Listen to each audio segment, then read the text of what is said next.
जय भीम जय संविधान।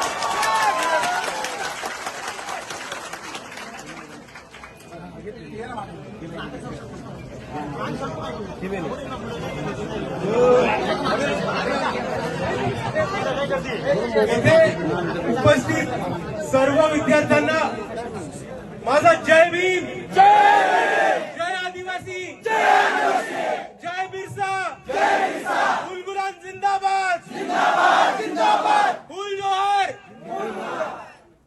मित्रांनो, सर्वात पहिले मी आपल्या सर्वांचे खूप खूप अभिनंदन करतो की आपण सर्वांनी ताकद दाखवून दिली आहे आणि परत एकदा या महाराष्ट्राला दाखवून दिलंय की आदिवासी विद्यार्थ्यांशी जर अन्याय झाला तर आदिवासी विद्यार्थी अजून झोपला नाहीये। अरे बम नाही, तुमच्या नंतरची मी इथे आदिवासी विद्यार्थ्यांनी एवढंच सांगतो की आपण सर्वांनी परत एकदा दाखवून ठेवलंय की जर सरकारने आदिवासी विद्यार्थ्यांचा फंड चोरायचा प्रयत्न केला, त्यांच्या मागण्या दाबायचा प्रयत्न केला किंवा त्यांच्या हक्क जे आहेत ते त्यांच्यापासून हिणून घ्यायचा प्रयत्न केला तर आजही इकडचा आदिवासी विद्यार्थी जागा आहे, तो आंदोलन करू शकतो आणि सरकारला जाब विचारू शकतो। आज आपण हे आंदोलनाच्या माध्यमातून दाखवून दिले, त्याबद्दल आपल्या सर्वांचे खूप खूप धन्यवाद करतो। मित्रांनो, आपल्या मागण्या खूप नाहीयेत, आपल्या मागण्या खूप जास्त आवाक्याच्या पण नाहीयेत। आपल्या सोप्या मागण्या होत्या। सर्वात पहिले की जिथे जिथे आदिवासी हॉस्टेल असेल विद्यार्थ्यांसाठी तिथे तिथे एक चांगल्या दर्जाचं मेस झालं पाहिजे, ही आपली पहिली मागणी होती। दुसऱ्या बाजूला गडचिरोलीमध्ये ज्या आदिवासी विद्यार्थिनींना साप चावला होता आणि ज्यांचा त्याच्यामध्ये मृत्यू झालाय त्या विद्यार्थिनींच्या कुटुंबाला 1 कोटीची मदत ही सरकारकडनं दिली पाहिजे आणि त्यांच्या घरातल्या एका व्यक्तीला सरकारी नोकरी दिली पाहिजे, ही आपली दुसरी मागणी आहे।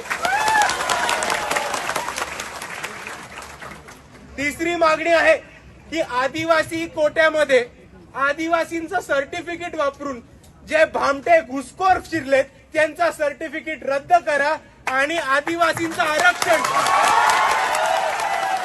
आणि आदिवासी विद्यार्थ्यांचं आरक्षण हे फक्त ओरिजिनल आदिवासींना मिळायला पाहिजे, डुप्लिकेट कोणीही नकोय।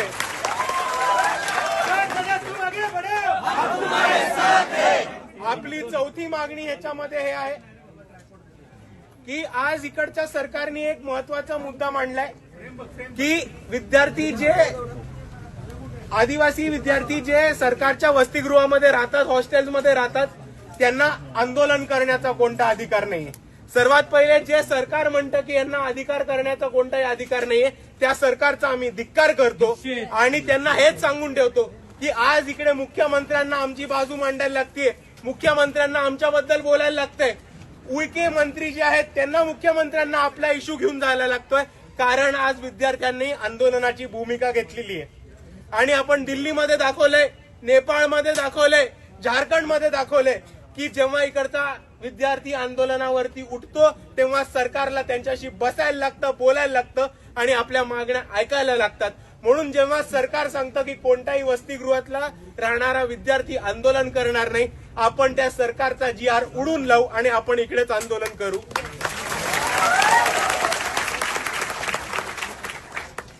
आणि आपली ही शेवटची मागणी आहे की जिथे जिथे वसतिगृह आहेत तिथे तिथेच सगळ्या चांगल्या फॅसिलिटीज उपलब्ध झाल्या पाहिजेत। असे कितीतरी आदिवासी विद्यार्थी वसतिगृह आहेत, हॉस्टेल्स आहेत जिथे बेसिक साफसफाई होत नाही, जिकडे चांगला खायचा दर्जा मिळत नाही, जिकडे स्वतः एक मेस उपलब्ध नाहीये किंवा जिकडे आदिवासी विद्यार्थ्यांना जमिनीवरती झोपायला लागतं, साधी बेड, कॉट किंवा चांगले टॉयलेट बाथरूमची सुद्धा सोय करून देत नाहीत। आणि म्हणून आमची सरकारकडे हीच मागणी आहे की जिथे जिथे आदिवासी हॉस्टेल्स आहेत त्याचा सर्वात पहिले तपास व्हायला पाहिजे, त्याचा एक ऑडिट व्हायला पाहिजे आणि जितक्या पण गोष्टी कमी आहेत, जितक्या पण फॅसिलिटीजची कमतरता आहे त्या सगळ्या फॅसिलिटीज तातडीने उपलब्ध करून दिल्या पाहिजेत, ही वंचित बहुजन आघाडीची अजून एक सरकारकडे मागणी आहे। आणि आपल्या जितक्या पण मागण्या आहेत त्या मागण्यांवरती वंचित बहुजन आघाडी ठामपणे आदिवासी विद्यार्थ्यांच्या पाठीशी आहे आणि या आंदोलनामध्ये तुमच्या खांद्याला खांदा लावून उभं राहण्याची भूमिका आम्ही नक्कीच घेऊ। दुसऱ्या बाजूला जाता जाता मला आपल्या सर्वांना दोनच गोष्टी सांगायच्या. सर्वात पहिली गोष्ट की मागच्या वर्षी वंचित बहुजन आघाडीने एक आदिवासी आयुक्तालय नाशिकमध्ये जे मुख्य आयुक्तालय तिकडे एक आंदोलन केलं होतं आणि त्याच्यामध्ये आमचं एकच म्हणणं होतं की या वर्षी होणाऱ्या नाशिक मधल्या कुंभमेळाव्यासाठी आणि दुसऱ्या बाजूला सरकारने चालू केलेल्या लाडक्या बहिणीसाठी खूप मोठ्या प्रमाणावरती एससी आणि एसटीचा फंड हा फिरवला जातो. तो एससी आणि एसटीचा फंड कुठे फिरवला जातोय ह्याचं एक ऑडिट करून डिक्लेरेशन सरकारने दिलं पाहिजे आणि एससी आणि एसटीच्या जो विकासासाठी फंड आहे तो अजून कुठेही न फिरवता एससी आणि एसटीच्याच विकासासाठी वापरला पाहिजे. ही आपली ठाम मागणी आहे. आणि जाताना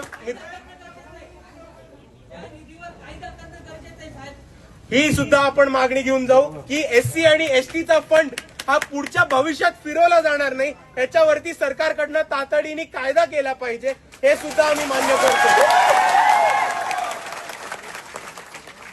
आणि शेवटचं आमचं आपल्या सर्वांना एवढंच म्हणणं आहे की आत्ताच एक 15-20 मिनिटापूर्वी काही एक बातमी आली होती की सगळे आदिवासी आमदार मिळून मंत्री विखे यांना घेऊन देवेंद्र फडणवीसांच्या मागणीसाठी गेले होते. त्यांना भेट घेतली आणि त्यांनी ते मंजूर केले. पण मित्रांनो, त्यांनी मंजूर केलंय हे शाब्दिक येणं म्हणजे चॉकलेट आहे. जोपर्यंत GR येत नाही आणि जोपर्यंत कॅबिनेटमध्ये ठराव मंजूर होत नाही तोपर्यंत आपण या आंदोलनावरनं मागे हटायचं नाही म्हणजे नाही. आणि आपल्या या आंदोलनामध्ये वंचित बहुजन आघाडी आपल्या सोबत आहे. तुम्ही कधी कोणती अडचण आली तर हाक द्या. माझ्या सकट सर्व वंचित बहुजन आघाडीचे कार्यकर्ते आपल्या मदतीसाठी नेहमी हजर राहतील. एवढंच म्हणून मी माझे 2 शब्द थांबवतो. जय भीम, जय संविधान.